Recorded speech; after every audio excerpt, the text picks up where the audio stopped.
Hey, what's up guys, and welcome back to my next video. Hope you're all doing fine, and today we're gonna continue with Marcus Aurelius Meditations, the 8th book. Alright, let's continue. Receive temporal blessings without ostentation when they are sent, and thou shalt be able to part with them with all readiness and facility when they are taken from thee again. If ever thou sowest either a hand or a foot or a head lying by itself in some place or another, as cut off from the rest of the body, such must thou conceive him to make himself as much as him lies, that either is offended with anything that is happened, whatsoever it be, and as it were divides himself from it, or that commits anything against the natural law of mutual correspondence and society among men, or he that commits any act of uncharitableness. Whosoever thou art such, thou art cast forth, I know not, with her, out of a general unity, which is according to nature. Thou wert born indeed apart, but now thou hast cut thyself off.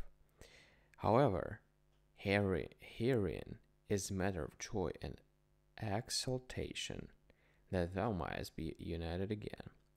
God has not granted it unto any other part, that once separated and cut off, it might be reunited and come together again.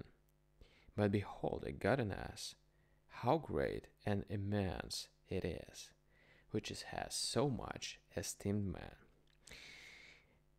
As at first he was so made that he needed not, except he would himself have divided himself from the whole. So once divided and cut off, it has so provided and ordered it, that if he would himself, he might return and grow together again, and be admitted into its former rank and place of a part as he was before.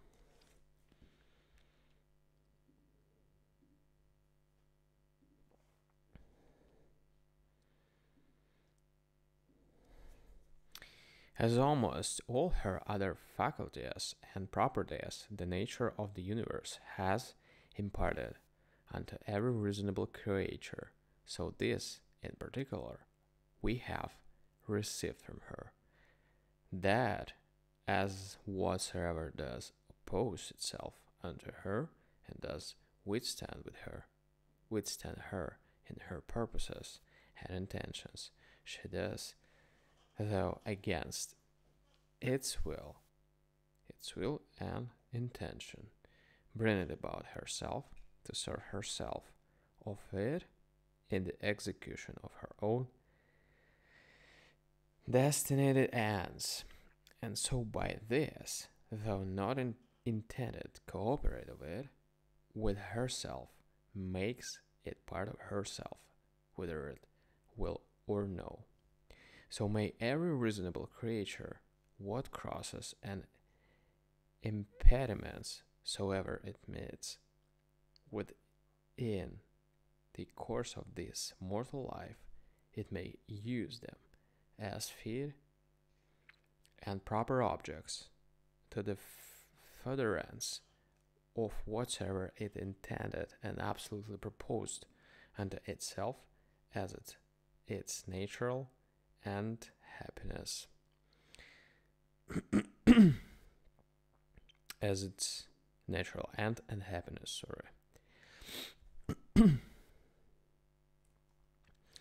Let not the general representation unto thyself of the wretchedness of this our mortal life trouble thee. Let not thy mind wander up and down and heap together in her thoughts the many troubles and grievous calamities which thou art as subject unto as any other. But as everything in particular does happen, put this question unto thyself and say, what is it that in this present matter seems unto thee so intolerable? For thou wilt be ashamed to confess it. Then upon this presently call to mind that neither that which is future, nor that which is past, can hurt thee, but that only which is present. And that also is much lessened if thou dost lightly circumscribe it. And then check thy mind if for so little a while, a mere instant, it cannot hold out with patience.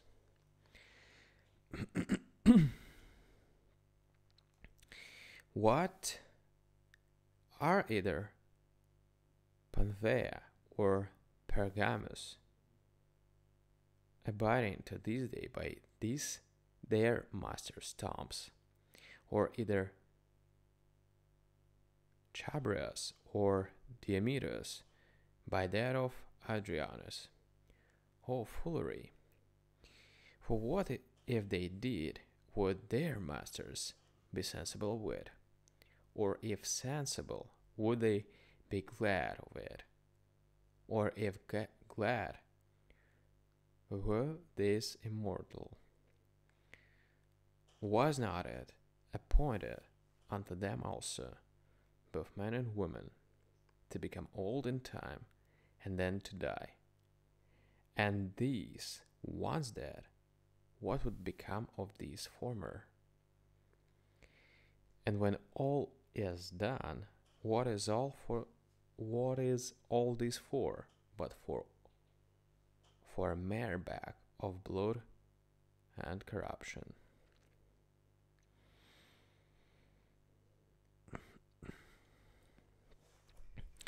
If thou beest quick-sighted, be so in matter of judgment, and best discretion,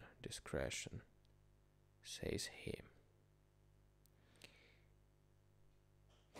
In the whole constitution of man, I see not any virtue contrary to justice, whereby it may be resisted or opposed, but one whereby pleasure and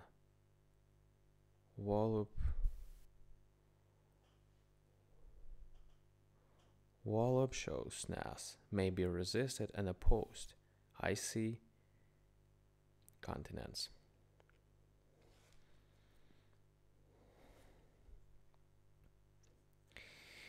If thou canst but withdraw conceit and opinion concerning that which may seem hurtful and offensive, thou thyself art as safe may be.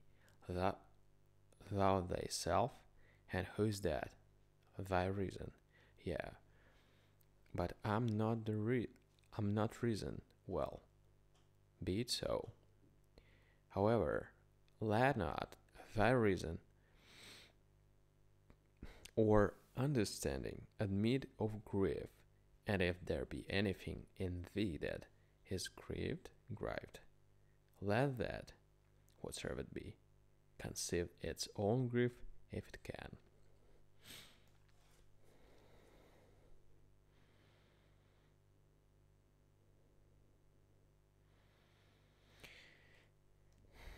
That which is a hindrance of the senses is an evil to the sensitive nature. That which is a hindrance of the appetitive and prosecutive faculty is an evil to the sensitive nature. As of the sensitive, so of the vegetative constitution, whatsoever is a hindrance unto it, is also in that respect an evil unto the same. And so likewise, whatsoever in a hindrance unto the mind and understanding must needs be the proper evil of the reasonable nature. Now apply all those things unto thyself. Do either pain or pleasure side on thee. Let the senses look to that. Hast thou met with some obstacle or other in thy purpose and intention? If thou didst propose without due reservation and exception, now has thy reasonable part received a blow indeed. But if in general thou didst propose unto thyself whatsoever might be, thou art not thereby with her heart, nor properly hindered. For in those things that properly belong unto the mind, she cannot be hindered by any man. It is not fire, nor iron, nor the power of a tyrant, nor the power of a slandering tongue, nor anything else that can penetrate into her.